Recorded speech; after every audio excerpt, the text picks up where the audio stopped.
राधे राधे, जय श्री कृष्णा। आप सभी प्रिय भक्तगणों को परिवर्तनी एकादशी की हार्दिक शुभकामनाएं एवं बधाइयाँ। तो चलिए सुनते हैं परिवर्तनी एकादशी व्रत कथा। जय श्री राधे। श्री कृष्णाय वासुदेवाय नमः। तो सभी भक्तों ध्यान पूर्वक सुनिए। धर्मराज युधिष्ठिर कहने लगे, हे भगवान, भादव शुक्ल एकादशी का क्या नाम है, इसकी विधि और महत्व क्या है, इस एकादशी के करने से कौन सा फल मिलता है, कृपया करके आप सब विस्तार पूर्वक कहिए। तब श्री कृष्ण बोले, हे राजन, अब मैं पुण्य, स्वर्ग और मोक्ष को देने वाली तथा सब पापों को नष्ट करने वाली भादव शुक्ल पक्ष की वामन नाम की एकादशी की कथा कहता हूँ। इसको जयंती एकादशी भी कहते हैं। इसका व्रत करने से वाजपेयी यज्ञ का फल मिलता है। इस एकादशी की कथा सुनने से नीच पापियों का भी उद्धार हो जाता है। जो मनुष्य इस एकादशी के दिन मेरी वामन रूप की पूजा करते हैं, उसे तीनों लोकों में पूजन करने का पुण्य फल मिलता है। जो कमल नयन भगवान का कमल से पूजन करते हैं, वह अवश्य भगवान के समीप जाते हैं। सभी को इस एकादशी का व्रत अवश्य करना चाहिए। इस दिन भगवान विष्णु क्षीर सागर में अपने 4 मास के शयन के मध्य में करवट लेते हैं, इसलिए इसको परिवर्तनी एकादशी भी कहते हैं। भगवान के वचन सुनकर युधिष्ठिर बोले, हे भगवान, मुझे अति जिज्ञासा हो रही है कि भगवान विष्णु किस प्रकार सोते हैं और करवट लेते हैं तथा किस तरह उन्होंने राजा बलि को वचन में बांधा और वामन रूप में रखकर क्या क्या लीलाएं की। श्री कृष्ण बोले, हे राजन, अब आप सब पापों को नष्ट करने वाली इस कथा को श्रवण करें। त्रेता युग में बलि नामक एक दैत्य था। वह अत्यंत दानी था। वह वेद सूक्तों से भगवान विष्णु का पूजन किया करता था तथा नित्य ही ब्राह्मणों का पूजन एवं यज्ञ भी करता था। अपनी भक्ति और यज्ञों के प्रभाव से उसने इंद्रलोक तथा सभी देवताओं के लोकों को जीत लिया। एक दिन सब देवता एकत्र होकर सोच विचार कर भगवान विष्णु के पास नतमस्तक होकर वेद मंत्रों द्वारा भगवान का पूजन और स्तुति करने लगे।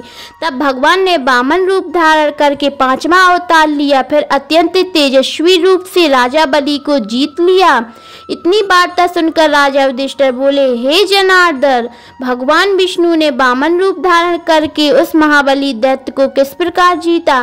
श्री कृष्ण बोले, हे राजन, वामन ब्रह्मचारी बालक के रूप में भगवान विष्णु ने महादानी राजा बलि से 3 पग भूमि की याचना की। राजा बलि ने इसको तुच्छ सी याचना समझकर 3 पग भूमि का संकल्प दे दिया। तब भगवान विष्णु ने अपने त्रिक्रम रूप से बढ़ाकर भूलोक में बद, भूलोक में जंगा, स्वर्गलोक में कमर, महालोक में पेट, जनलोक में हृदय, यमलोक में कंठ की स्थापना कर सत्यलोक में मुख, उसके ऊपर मस्तक स्थापित किया। इसे देखकर सूर्य, चंद्रमा आदि सब इंद्रादिक देवता वेद सूक्तों द्वारा स्तुति करने लगे।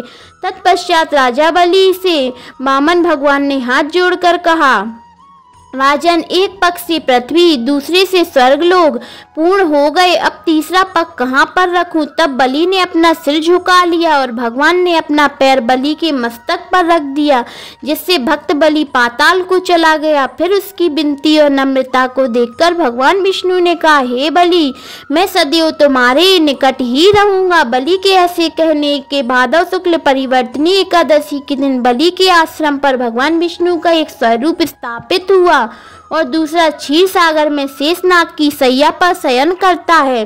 हे राजन, इस एकादशी को भगवान शयन करते हुए करवट लेते हैं, इसलिए तीनों लोकों के स्वामी भगवान विष्णु का पूजन करना चाहिए। तांबा, चांदी, चावल और दही का दान करना उचित है। रात्रि को जागरण अवश्य करना चाहिए।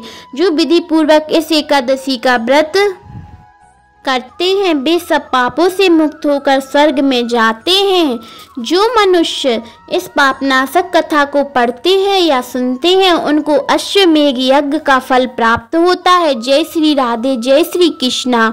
ओम श्री कृष्णाय वासुदेवाय मंत्र का जरूर जाप करें। आप सभी भक्तों ने अभी तक चैनल को सब्सक्राइब नहीं किया है तो जरूर से सब्सक्राइब करें, और आप सभी भक्तों को कथा अच्छी लगी हो तो जरूर से लाइक करें। कमेंट में जय श्री हरि विष्णु जरूर लिखें। जय श्री राधे। एक बार फिर से सभी भक्तों को परिवर्तनी एकादशी की हार्दिक शुभकामनाएं एवं बधाइयाँ। जय श्री राधे।